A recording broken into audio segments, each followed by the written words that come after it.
The first time I woke up, I thought it was a dream. I opened my eyes to darkness, complete darkness, but I wasn't alone. A figure stood over me, silent, still, watching. I couldn't see its face, only the outline, tall, thin, human-shaped, but wrong. My heart froze, my pulse raced, every instinct screamed danger. I tried to move. Nothing. My limbs heavy, unresponsive. The figure didn't move. It just observed. I blinked, focused, tried to make sense. The room was silent. No hum, no fan, no distant city sounds, nothing. Just me, my rapid breathing, and the presence above me. I couldn't scream. My voice refused. My mind screamed. And then, as suddenly as it appeared, it vanished. The room was empty, quiet, normal. I told myself it was a hallucination, sleep paralysis, a trick of the mind. But the unease stayed. By the second night, I realized it wasn't a trick. I'm a grad student in neuroscience. I signed up for a sleep experiment at a lab in upstate New York.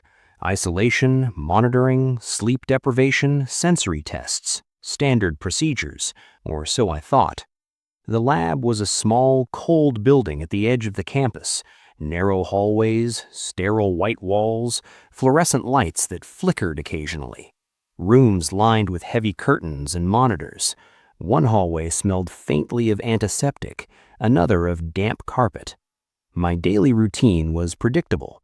Wake, sensors applied, sleep sessions, monitoring. Minimal contact with staff.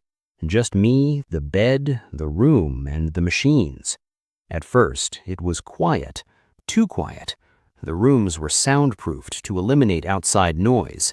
Even my own breathing felt loud. Every heartbeat reverberated in my skull. Every small shift of the sheets sounded amplified. I noticed subtle oddities immediately. The lights sometimes flickered when no one was nearby. My pulse oximeter readings spiked for no reason. A monitor would display static even though it was connected correctly. Doors would creak, faint knocking. I assumed staff walking in adjacent rooms, but schedules didn't match. I also started seeing shadows, peripheral vision, always moving, never clear, just shapes leaning against walls, fading when I turned my head. Sleep deprivation made it worse.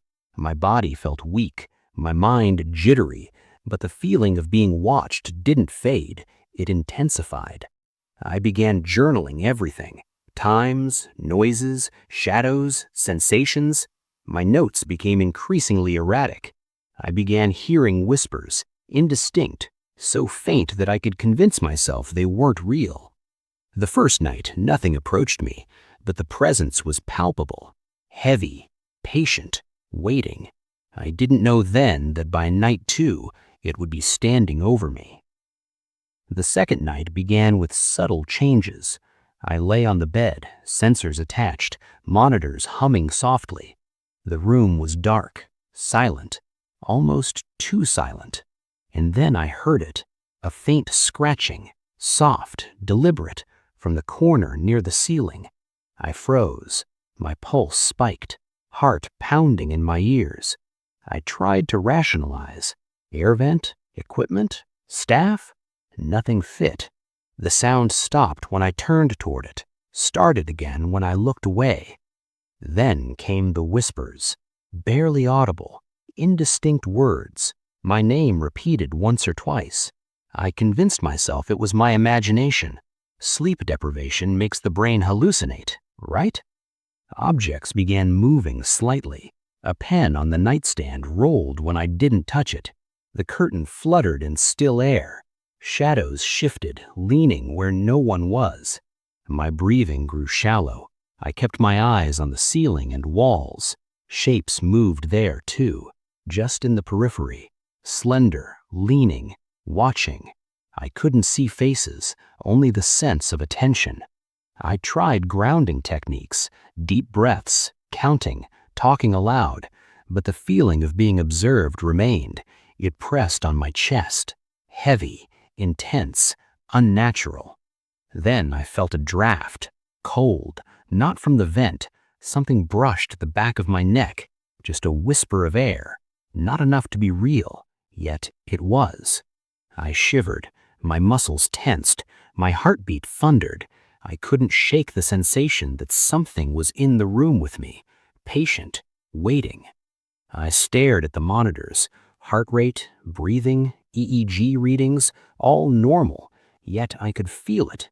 Not my imagination, not fatigue, something real, something unseen. And by the time I drifted towards sleep, the sense of presence was almost unbearable. Close, intimate, watching. And I had no idea what it wanted or what would happen when it decided to act. Night 2. Everything changed. I went to bed after another long day of testing, sensors in place, lights off, machines humming softly. At first, nothing. Silence. My pulse slowed, my mind relaxed. Then I woke, or thought I did. The room was dark, too dark. My eyes struggled to adjust. I sensed it first, a presence, behind me, heavy, waiting, watching. I turned slowly, my heart pounded in my chest, my breathing was shallow. There it was, standing over me, silent, still, tall, lean, indistinct. Not quite human, not quite shadow, just wrong. I couldn't move, paralysis, full, limbs refused, my voice failed me. The figure didn't shift, didn't breathe, just observed, patient, deliberate. A whisper, low, faint, almost in my ear. My name, only once. Then it vanished. I lay there, chest heaving. The machines hummed normally, nothing abnormal. But I knew I wasn't imagining it. Not sleep paralysis, not fatigue. Something real had been in the room, watching me. And I understood then. This experiment wasn't just observing me, it was putting me in the house's or the presence's control. I couldn't ignore it. I had to act. Night 3 became a nightmare. The room felt alive, walls breathed, shadows stretched and bent, the monitors flickered, then stayed on displaying nothing, but the hum was wrong, pulsing, alive. Footsteps, behind me, slow, deliberate, not mine, not mechanical. Human-shaped, yet wrong. I tried to move, couldn't, my limbs heavy, my head pressed into the pillow. The whispers returned, not my name this time, distorted, indistinct, multiple voices, layering, soft, wet, sibilant, circling. I felt contact, light at first, a brush on my arm, then cold pressure against my chest. My heart raced, my vision blurred. I wanted to scream, couldn't. The machine spiked, EEG readings went wild, my oxygen monitor flatlined briefly, then recovered. Physically, I was fine, but my perception, distorted. I tried leaving, attempted to stand, doors slammed shut, hallway lights flickered, monitors went black. It was everywhere, watching, patient, intelligent, hungry for acknowledgement. I pressed against the door, shoved, slammed, nothing. The whispering became clearer, threatening, mocking, promising consequences if I disobeyed. I realized the lab wasn't just studying sleep, it was a trap, for me, for anyone who underestimated what the experiment really tested. By the end of the night, I was exhausted, paralyzed, hyper-aware. Every shadow a threat, every sound amplified, every breath impossible to ignore. Sleep deprivation no longer explained it. Fear did. Pure, raw fear. I knew I had to face whatever this was before it fully claimed me. I waited until everyone else left, or I thought they did. I forced myself out of bed, sensors still attached, monitors humming, heart hammering. The room was dark, shadows longer than possible. My footsteps echoed unnaturally. Then I saw it, standing at the far corner, watching, silent, thin, tall, not human, not shadow, something in between. Eyes, maybe, or just holes, or nothing at all. I froze. It moved, quick, leaning closer, not running, not walking, sliding, breathing cold air into my chest. I lunged, tried to make contact. My hand passed through it. Solid? No. Shadow? Too heavy. Wrong. It tilted its head, whispered, distorted, incomprehensible. My name again, commanding, threatening. I stumbled backward. My foot hit the bedside. Flashlight dropped. Beam swung wildly. Shapes warped. The figure grew taller, merging with shadows along walls. I scrambled to the door, slid it open. Hallway empty, normal. Machines humming, silent, clean. But I knew it followed. Patient, persistent, watching. I ran. I left the lab the next morning. Technicians polite. Lights bright, hallways normal, car waiting, nothing unusual. But I can still feel it. Shadows at the edge of my vision, whispers in quiet moments, the sense of eyes tracking me, always, patient, intelligent, hungry.